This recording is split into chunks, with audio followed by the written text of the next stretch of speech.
अब यहाँ पर आप समझना बेटा जरा, To यहाँ calculate पर क्या Q, हो रहा है कि ये ई सेल तो समझ गए आप, cell potential at non standard condition. Non standard का मतलब क्या होता है, जब कॉन्सेंट्रेशन सॉल्यूशन का 1 मोलर नहीं होगा तब के केस में, ठीक है। ई नॉट क्या हो गया, cell potential at standard condition. इसका मतलब क्या हो रहा है कि जब कॉन्सेंट्रेशन कितना है उसका 1 मोलर। देन आर क्या है, यूनिवर्सल गैस कांस्टेंट। वीडियो सब लोग ऑन कर लो जरा। एंड 8.3 इसकी जो वैल्यू रहेगी वो कितनी रहेगी, 8.314 जूल पर केल्विन पर मोल। देन टी क्या है, टेम्परेचर इन केल्विन, जिस टेम्परेचर पर ये रिएक्शन हम कर रहे होंगे, इलेक्ट्रोकेमिकल प्रोसेस जो चल रही होगी वो। एन क्या है, number of electron transferred in the equation, इसको हम अलग से डिटेल में समझेंगे। एफ क्या है, फैराडेज कांस्टेंट, जिसकी वैल्यू होती है 96,487 coulomb per mole. And Q होता है रिएक्शन कोएफिशिएंट। अब यहाँ पे क्वेश्चन आता है कि ये रिएक्शन कोएफिशिएंट क्यू हम कैसे कैलकुलेट करते हैं। लास्ट ईयर आप लोगों ने ये सब कुछ पढ़ रखा है, इक्विलिब्रियम चैप्टर में आपने ये चीज पढ़ रखी है। तो यहाँ पर देखो कि कैसे हम रिएक्शन कोएफिशिएंट को कैलकुलेट करेंगे। रिएक्शन कोएफिशिएंट का मतलब क्या है, ये एक बार मैं बता दूं कि जो इक्विलिब्रियम कांस्टेंट होता है, आप लोगों को याद होगा इक्विलिब्रियम कांस्टेंट को हम केसी से डिनोट करते हैं, और उसमें concentration of product divided by concentration of reactant लेते हैं। लेकिन वो कब हम लेते हैं, इक्विलिब्रियम पर, तो हम उसका नाम देते हैं इक्विलिब्रियम कांस्टेंट। लेकिन अगर मान लीजिए कि रिएक्शन इक्विलिब्रियम पर सेट ना हो, तो उस दौरान जब हम प्रोडक्ट और रिएक्टेंट के कॉन्सेंट्रेशन का रेशियो लेंगे तो हम उसको बोलेंगे रिएक्शन कोएफिशिएंट। जिससे ये पता चलेगा कि रिएक्शन, बहुत सारी जानकारियां उससे मिलती हैं, ये पता चलेगा कि रिएक्शन किस डायरेक्शन में जा रही है और कितने आगे पहुंची हुई है, उसके एक्सटेंट आदि का भी the products are put in the numerator and the reactants are in the denominator. Raise each species to a power equal to its coefficient in the balanced equation.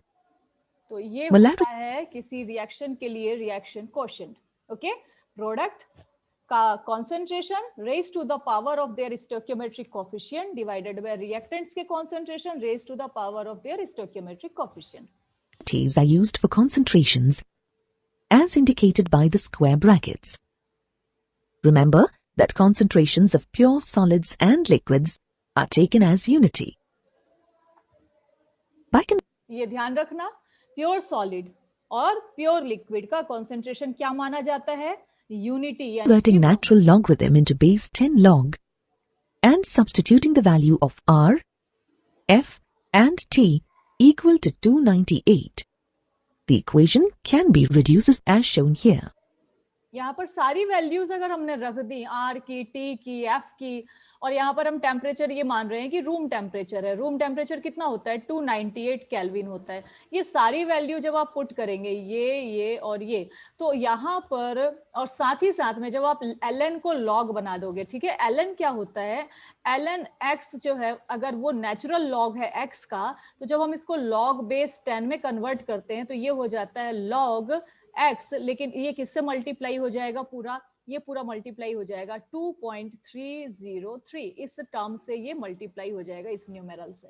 Okay, तो log x क्या हो गया 2.30, ln x क्या हुआ 2.303 log x। तो इसका ln x को यहाँ ln q को किस में कन्वर्ट किया है, log q में, तो 2.303 भी यहाँ पर मल्टीप्लाइड है। तो कौन कौन से डिजिट्स यहाँ मल्टीप्लाई हैं, तो देखो, एक ये 8.314, दूसरा 298 केल्विन टेम्परेचर लिया है, तीसरा फैराडे कांस्टेंट की वैल्यू लिया है, और चौथा जो नेचुरल लॉग को लॉग बेस 10 में कन्वर्ट करने में जो ये वैल्यू आ रही है, इसको, ये सबका मल्टीप्लिकेशन डिवीजन लेने के बाद में हमको जो वैल्यू मिल रही है वो है 0.0592। आपको कोई डेरिवेशन नहीं पूछने वाला है, इसलिए आपको सिंपल जो अपने कैलकुलेशन के लिए वैल्यू है वो ये याद रखनी है।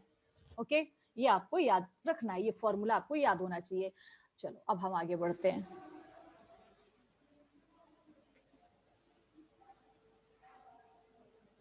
Let's work through a typical problem involving the Nernst equation. अब चलो यहाँ पर हम लोग ले लेते हैं एक रिएक्शन, यहाँ पर दे रखी है, बोल रहा है इसका सेल वोल्टेज कैलकुलेट करो अब डैनियल सेल का। और ऐसे तो 1.1 वोल्ट होता है, लेकिन वो किसके लिए, जब जिंक सल्फेट का सॉल्यूशन 1 मोलर हो, कॉपर सल्फेट का सॉल्यूशन भी 1 मोलर कंसंट्रेशन वाला हो। लेकिन यहाँ पर इसने मोलैरिटी चेंज कर दी है, तो अब हम यहाँ पर इसको 1.1 वोल्ट नहीं बोल सकते। अब हम यहाँ पर इसको इस फॉर्मूले से नहीं निकाल सकते हैं, ये वाला formula, that E naught cell is equal to E right minus E left या E cathode minus E anode, और इनकी भी स्टैंडर्ड वैल्यू हम लेते हैं, ठीक है ना। अब हम इससे नहीं निकाल सकते क्योंकि जो रिएक्शन है, जो सॉल्यूशन है, वो स्टैंडर्ड स्टेट में नहीं है, क्योंकि 1 मोलर नहीं है। तो फिर हम यहाँ पर जब ई सेल हमको निकालना होगा तो हमको कौन सा फॉर्मूला यूज करना पड़ेगा, जो अभी हम लोगों ने देखा। तो यहाँ पर आपको लेना होगा ई नॉट सेल, यानी कि इसका जो 1.1 वोल्ट आता है वो माइनस 0. अभी हमने जो पीछे देखा 0.0592 भी है, लेकिन 2 को आप इग्नोर कर सकते हो, डिवाइडेड बाय n, एंड यहाँ पर आ जाएगा log Q, ठीक है। तो log Q में हमको क्या ले लेना है, दैट इज प्रोडक्ट का कॉन्सेंट्रेशन। आप यहाँ पर देखो जरा, प्रोडक्ट क्या है अपने, ये है। तो यहाँ पर ले रही हूँ मैं, यहाँ पर मैं ले रही हूँ concentration of zinc Zn2 plus ion, okay, and divided multiplied by concentration of copper, okay, ध्यान से समझना बेटा। और यहाँ पर मैं ले रही हूँ रिएक्टेंट का, तो ये हो जाएगा concentration of zinc solid and divided bye concentration of copper ion.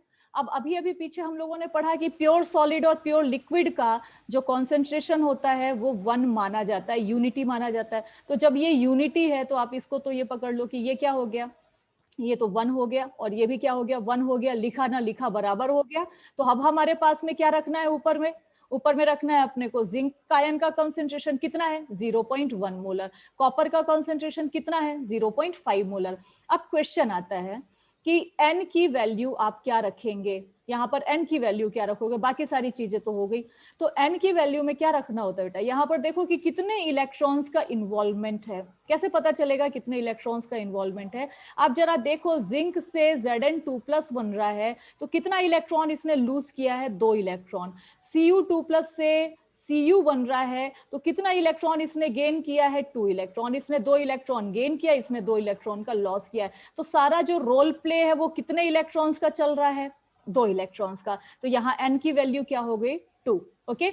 अब यहाँ पर अगर आप वैल्यू पुट करिए, ई नॉट सेल आप निकाल सकते हो, राइट माइनस लेफ्ट आप करके निकाल लो। राइट यानी कॉपर है, और कॉपर का कितना होता है, 0.34, ओके। माइनस किसका ले लो, माइनस इसका जिंक का ले लीजिए आप, 0.76 वोल्ट होता है, ओके। तो आप इसको जब सॉल्व करेंगे तो ये माइनस माइनस प्लस हो जाएगा, यानी ये दोनों चीजें ऐड हो जाएंगी। तो यहाँ क्या हो गया, 4 और 6 हो गया 10, कैरी आया 1, सो 7 और 3 भी 10 हुआ, कैरी आया 1, यानी 11 आ गया। तो यहाँ पर अपने को क्या मिल रहा है, 1.10 वोल्ट। तो ये जो ई नॉट सेल है ये आपने निकाल लिया, 1.1 volt, okay, minus 0.59, okay, divided by क्या हो जाएगा, एन अपन ने क्या निकाला है, 2, और इसके बाद फिर आप लॉग रखो, और लॉग के पास में फिर यहाँ पर आप ये वैल्यू रख दो। क्या वैल्यू रखोगे, जिंक आयन का कंसंट्रेशन कितना, 0.1, सो this is 0.1 divided by copper ion का कंसंट्रेशन कितना, सो दिस इज 0.5। तो अब इस तरीके से जब आप सॉल्व करोगे, ये कुल मिलाकर के 1.5 हो गया। तो सॉल्व करने पर आपका आ जाएगा 1.1 volt minus 0.059, okay, divided by 2, and this is what, log 1/5। तो 1/5 को हम क्या बोल सकते हैं, 1/5 को हम क्या बोलेंगे, 0.2 बोलेंगे ना। 1/5 यानी क्या, 0.2 हो रहा है, होगा। तो ये हो गया आपका 0.2। तो 0.2 को आप कैसे लिख सकते हो, this you may write as की log 2 multiplied by 10 to power -1, ऐसा लिख सकते हो ना आप 0.2 को।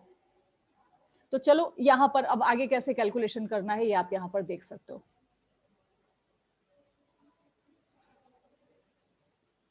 What is the cell voltage of a Daniell cell? First, you need to find E cell at standard conditions using our table of standard electrode potentials. Then, use the Nernst equation. From the half reactions, we see that 2 electrons are transferred in the overall reaction. Therefore, N equals 2. Now, we need to find E naught cell by using the equation shown here. E naught R is the electrode standard potential of a right-handed or reductive electrode and E naught L is the of the electrode. Now what is Q? The reaction quotient. Since the concentrations of solids are the reaction quotient Q is the concentration of zinc 2 ions over the concentration of copper 2 ions. Then we can substitute our expression for Q in the Nernst equation as shown here. From here, we can substitute our values for E naught, N, and the ion concentrations into the Nernst equation. The ratio for Q can be simplified as 0.1 divided by 0.5 equals 0.2. Now, it's a matter of simplification of the expression E cell is equal to 1.12 volts. अब यहाँ पर जब हम इसको पूरा calculate करेंगे तो ये आ जाएगा 1.12 वोल्ट. ओके, आ रही है बस समझ में क्या? log 2 आप वहां से देख लोगे और log 0.2 आपको यहाँ पर कैलकुलेट करना है. 0.0592 के साथ में उसको मल्टीप्लाई करना है 1.1. कुल मिलाकर के हमारा जो आंसर आएगा वो आएगा that is 1.12 volt. Is that clear? ठीक है, तो इस तरीके से यहां पर हम किसी लॉग निकालना आता है क्या आप लोगों को? Do you know how to calculate log? A hydrogen electrode is in contact with the solution with a pH of 9. What is the potential of the electrode? ठीक है, यहां पर बोल रहा है कि pH है 9. किसी सॉल्यूशन का pH कितना है? 9 है. बोल रहा है बताओ उसका इलेक्ट्रोड का पोटेंशियल कितना होगा. तो यहाँ pH 9 बता करके आपको क्या बता दिया उसने? सॉल्यूशन के कॉन्सेंट्रेशन के बारे में बता दिया है. क्योंकि pH क्या होता है? ये नेगेटिव लॉगरिथम होता है. pH is what? This is equal to negative logarithm, negative of logarithm of hydrogen ion concentration. ठीक है, और आपको क्या कैलकुलेट करना है? हाइड्रोजन आयन का कंसेंट्रेशन. तो आप क्या करो, हाइड्रोजन आयन का कंसेंट्रेशन कितना हो जाएगा? ये हो जाएगा एंटी लॉग. किसका? ये लॉग है ना, तो वहां जाकर के ये क्या हो जाएगा? एंटी लॉग पीएच की वैल्यू. तो ये इसको जरा देखो और इस तरीके से हम यहाँ पर निकाल सकते हैं. इसको एक बार जरा देखो कि कैसे हो रहा है. Let's work through this problem together. We'll start by listing what we know. Since we're told the pH is 9, the hydrogen ion concentration is 10 to the power of minus 9 molar. The equation for the hydrogen electrode is H plus 1. यहाँ पर anti log करने की भी जरूरत नहीं है, बिल्कुल simple है. अगर pH 9 है तो आप समझ जाओ हाइड्रोजन आयन का कंसंट्रेशन कितना है? 10 टू पावर माइनस 9. अगर हाइड्रोजन आयन का कंसंट्रेशन 10 टू पावर माइनस 2 होता तो आप समझ जाओ कि उसका pH हो जाएगा 2. तो यहाँ बिल्कुल सिंपल सा कैलकुलेशन है. Electron makes 1/2 hydrogen gas. और ये We hydrogen assume electron that पर the होने वाली रिएक्शन है. Pressure of hydrogen is held at 1 atmosphere. From the equation, we see that 1 electron is involved, so N equals 1. By convention, the standard potential is 0 volts. Hydrogen का electrode potential तो 0 volt होता ही है, कोई इसमें problem ही नहीं है. तो यहाँ पर अब हम जब ये इक्वेशन लिखेंगे, Now we can substitute this information into the Nernst equation. बस अब यहाँ पर हम नर्स्ट इक्वेशन में ये सारा का सारा डाल दें. तो आप यहाँ देखो ई सेल कितना है that we have to calculate. E naught cell कितना है? ये 0 होता है, minus 0.0592 and divided by hydrogen. यहाँ पर एन की वैल्यू क्या होगी? कितने इलेक्ट्रॉन का इन्वॉल्वमेंट है? 1. तो यहाँ पर ये आ गया 1. देन लॉग, और लॉग क्यू अगर हम लोग देखें तो यहाँ पर हाइड्रोजन का प्रेशर आएगा ऊपर, प्रोडक्ट. तो प्रोडक्ट ऊपर आएगा. तो यहाँ पर ये गैस है, गैस का आप क्या लोगे? प्रेशर लोगे. ओके, तो pressure of hydrogen gas divided by concentration of H plus ion. ठीक है, और concentration of H plus ion की वैल्यू आप रख दो. कितनी हो रही है? ये है this is 10 to power minus 9. So this is simple. 0 हटा देते हैं हम लोग, यहाँ पर ले लेते हैं माइनस 0.0592 डिवाइडेड बाय 1 करने का भी कोई मतलब नहीं है, this is multiplied by log. ऊपर प्रेशर ऑफ हाइड्रोजन आयन कितना है, 1 है, डिवाइडेड बाय हाइड्रोजन आयन का कंसंट्रेशन कितना है, 10 टू पावर माइनस 9 मोलर।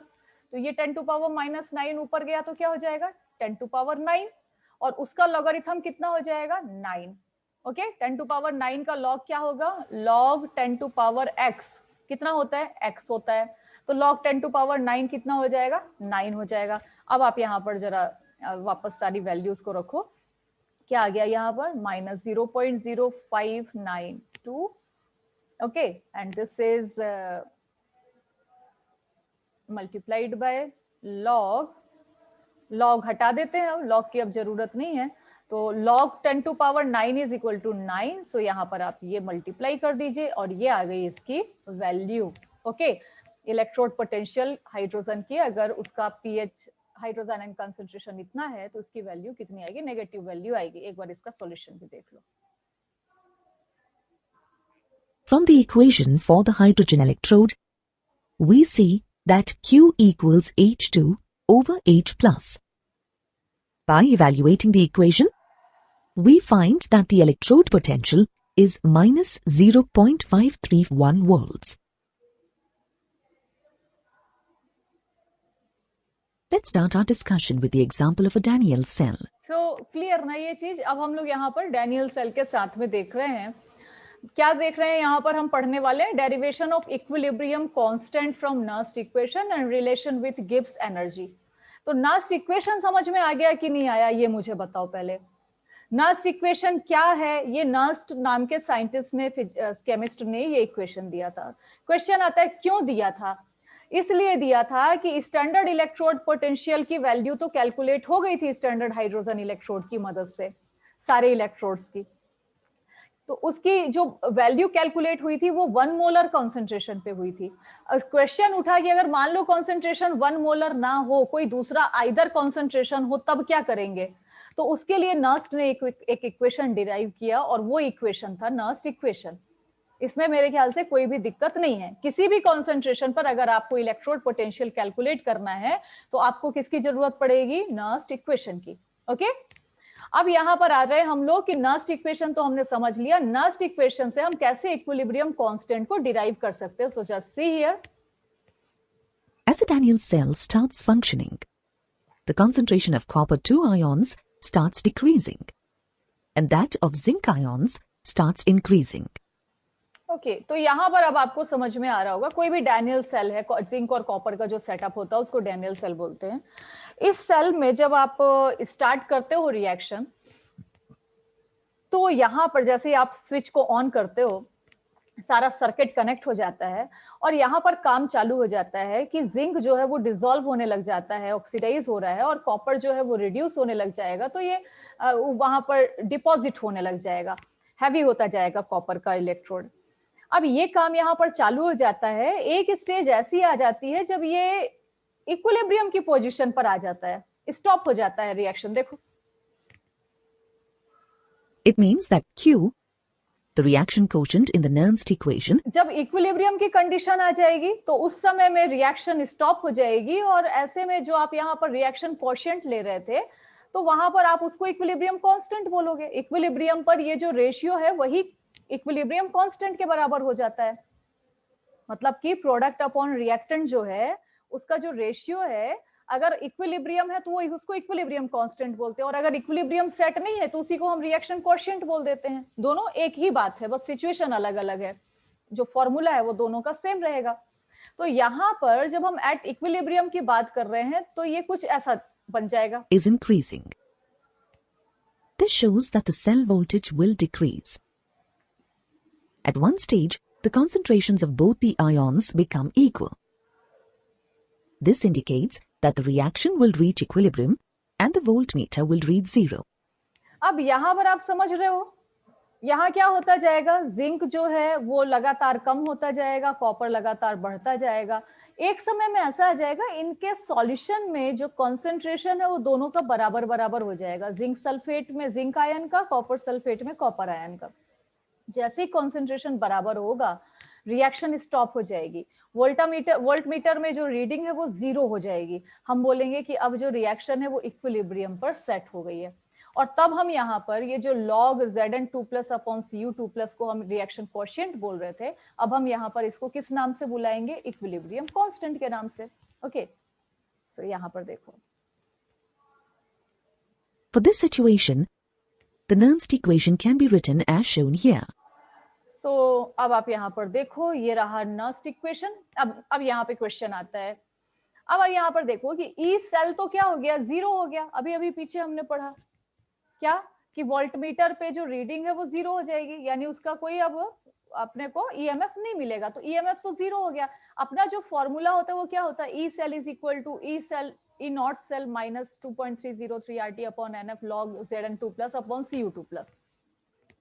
लेकिन ई सेल जब 0 हो गया तो क्या हो जाएगा, ये E naught cell is equal to this term minus है, दोनों बराबर बराबर हो जाएगा, कोई दिक्कत नहीं ना। अगर इसको ऐसे बोल रहा है, अगर मान लीजिए आप लेते हो x minus 1 is equal to 0, तो इसका मतलब क्या है, x इज इक्वल टू 1। वही उठा करके इसने यहाँ पर कर दिया है, इस टर्म को इसने इस रूप में लिख दिया है, कोई दिक्कत नहीं है इसमें। अब यहाँ पर ये जो चीज है उसको आप किस नाम से बुला सकते हो, केसी के नाम से बुला सकते हो, यहाँ पर आपने रख दिया, ये आपका डिराइव्ड फॉर्मूला हो गया। तो अब यहाँ पर जो हम डेरिवेशन देख रहे थे, क्या डेरिवेशन है ये कि equilibrium constant from Nernst equation, तो ये रहा आपका derivation, E naught cell is equal to 2.303 RT upon NF log Kc। अगर मान लीजिए आप टेम्परेचर ले रहे हैं रूम टेम्परेचर यानी 298 केल्विन टेम्परेचर, तो आप log Kc निकाल सकते हैं। log Kc क्या हो जाएगा, E naught cell multiplied by n upon 0.059 volt. कोई दिक्कत नहीं है इसमें, मेरे ख्याल से कोई दिक्कत नहीं ना। log Kc को उठा करके इधर ले लिया, या इसको पढ़े रहने तो यहाँ पर E naught cell NF divided by 2.303 RT। लेकिन हमको ये भी पता है कि RT okay divided by F, और साथ ही साथ में यहाँ पर 2.303 भी, 2.303 RT अपॉन NF, ये वैल्यू किसके बराबर होती है, 0.059 के बराबर। तो ये यही चीज यहाँ पर ले लिया है। सो this is now the last equation. ये आपके यहाँ पर क्या क्या चीजें आपके काम की है वो समझ लो। वो चीज है एक ये फॉर्मूला, ओके, आपका एक ये फॉर्मूला अगर केसी डायरेक्ट दे रखा है तो, और एक आपका ये formula. So note it down. Is that clear? Okay. However, at equilibrium constant Kc is equal to concentration of zinc 2 ions over the concentration of copper 2 ions. Okay. Substituting the values of R and F and of T as 298 Kelvin, we get the equation for equilibrium constant Kc as shown here. Consider a galvanic cell made from half cells using magnesium and nickel. Okay, अब यहाँ पर हम लोग एक question देख लेते हैं। बोल रहा है कि एक गैल्वेनिक सेल कंसीडर करिए, half cell using magnesium and nickel. इसका सेल रिप्रेजेंटेशन भी आपको दे रखा है। नाउ पूछ रहा है what is the equilibrium constant of this cell. Try to solve this problem by your own before proceeding. तो आप यहाँ पर देखो, यहाँ पर कॉन्सेंट्रेशन तो इनका 1 मोलर दे रखा है। सो पूछ रहा है कि what is the equilibrium constant for this. तो यहाँ पीछे हम लोगों ने जो देखा, क्या देखा यहाँ पर, दैट इज log Kc। ठीक है, log Kc किसके बराबर हो रहा है, that is E naught cell multiplied by n divided by 0.059। Okay, so ये जो है आपका इसी के बराबर हो रहा है वैल्यू। ओके, तो यहाँ पर आप ई नॉट सेल निकाल सकते हैं। ई नॉट सेल के लिए आपको जरूरत पड़ेगी टेबल की, और टेबल से आप निकेल से मैग्नीशियम की वैल्यू को माइनस कर दो तो आपका ई नॉट सेल आ जाएगा। और निकेल और मैग्नीशियम में जो रोल हो रहा है इलेक्ट्रॉन्स का, वो कितने इलेक्ट्रॉन्स का है, 2 इलेक्ट्रॉन्स का है। कैसे पता चलेगा, देखो जहां पर मैग्नीशियम से क्या बन रहा है, मैग्नीशियम 2+, मैग्नीशियम 2+। तो क्या कैसे बनेगा मैग्नीशियम 2+, ऑब्वियसली 2 इलेक्ट्रॉन के लॉस से बन रहा है। Ni2+ से क्या बन रहा है, Ni, तो ऑब्वियसली 2 इलेक्ट्रॉन के गेन से बन रहा है, तो टोटल कितने इलेक्ट्रॉन इन्वॉल्व है? 2 इलेक्ट्रॉन। तो यहाँ पर n की वैल्यू 2 इलेक्ट्रॉन, ई सेल की वैल्यू हम टेबल देख करके निकाल सकते हैं। So let us proceed to the solution of this question.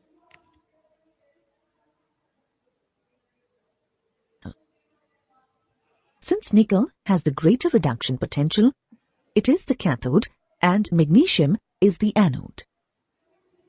By substituting the standard reduction potential values as shown तो बस ये E right minus E left कर दिया है, 2.11 वोल्ट ये आ रहा है। in the equation here, you find that E cell is 1.1 volt. You have the equation that E cell is equal to constant. Okay. To solve अब आप यहाँ पर देखो, ये हमारा हो गया E cell is equal to this and this, equilibrium constant calculate करने के लिए बोल रहा है वो, तो हम डायरेक्ट इस फॉर्मूले पे आ जाए। So this formula will take directly. अब यहाँ पर सारी वैल्यूज पुट कर दीजिए। अब लॉग केसी किसके बराबर हो गया? 71.5 के बराबर, और केसी किसके बराबर हो जाएगा? एंटी लॉग लेना होगा आपको, निकालने के लिए जरूरत नहीं पड़ेगी, जो भी क्वेश्चन होगा उसमें आपको ये वैल्यू गिवन रहेगी कि एंटी लॉग 71.5 ये इतना होता है, and in this way you will be able to write the answer. कोई दिक्कत क्या इसमें? बस आपको फॉर्मूला याद करना है और कुछ प्रैक्टिस करनी है, आराम से ये दिमाग में बढ़ जाएगा। 3-3 नंबर के क्वेश्चन आते हैं ये, और बहुत आराम से, बड़े स्कोरिंग होते हैं, ठीक है ना, इजी है। सो solve for the log of Kc. You should memorize this equation. You then substitute the equation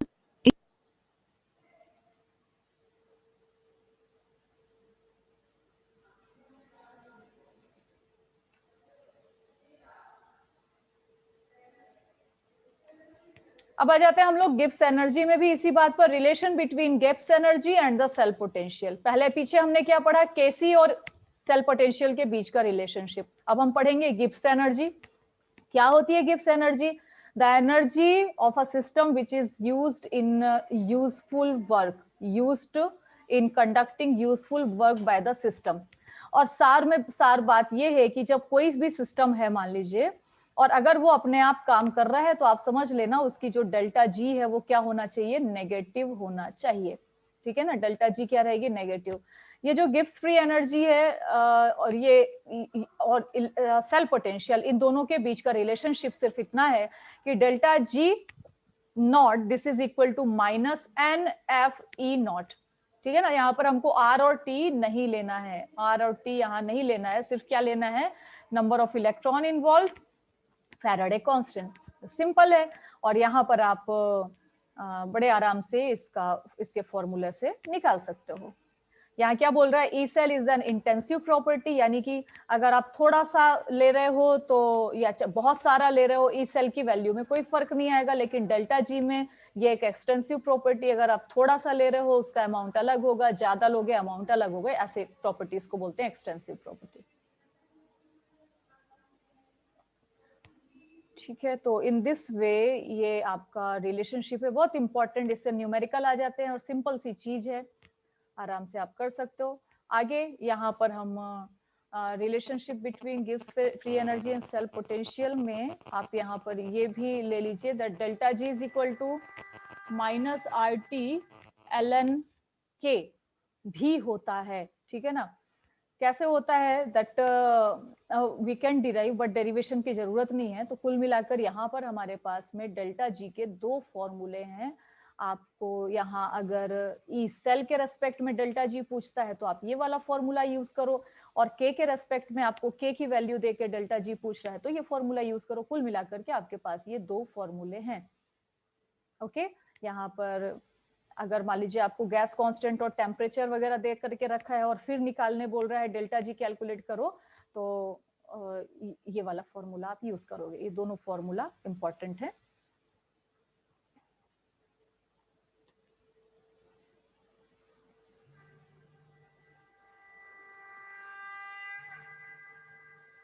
जैसे यहाँ पर हम एक क्वेश्चन देख सकते हैं, ये क्वेश्चन आप देखो कि यहाँ पर लिखा हुआ है consider the following galvanic cell at 298 kelvin. Aluminium है, एल्यूमिनियम 3+ बना रहा है, Zn2+ है, रिड्यूस हो रहा है, जिंक बना रहा है। Calculate the Gibbs energy and the equilibrium constant of the cell. तो आराम से निकाल सकते हो इसको, आपको टेम्परेचर भी दे करके रखा है और आपको कैलकुलेट करने बोल रहा है Gibbs energy and equilibrium constant of the cell. तो एक काम करो, सबसे पहले यहाँ से निकाल लो equilibrium constant of the cell भी निकालने बोल रहे हैं ना, तो यहाँ से आपको सबसे पहले क्या निकाल लेना है, ई नॉट सेल निकाल लेना है। कहाँ से, आपको टेबल देखना पड़ेगा, दोनों 1 1 मोलर है, स्टैंडर्ड इलेक्ट्रोड पोटेंशियल वैल्यू की ही जरूरत पड़ रही है हमको, तो यहाँ से आपको इसका ये देखना पड़ेगा। और उसके बाद फिर Gibbs free energy and equilibrium constant, तो ये निकाल सकते हो, अभी अभी पीछे हमने पढ़ा लॉग के सी, तो लॉग के सी कितना होता है